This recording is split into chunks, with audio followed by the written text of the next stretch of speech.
我在高岗眺望北京，侧耳倾听母亲的声音，放眼欲穿崇山峻岭。绿萝卜的草场骏马行，我在草原歌唱北京。谁的眼睛掠过了风景，迎风高唱五星红旗。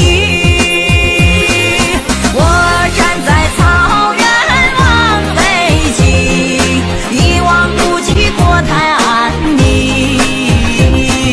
唱出草原的豪情和美丽，让这歌声回荡自己。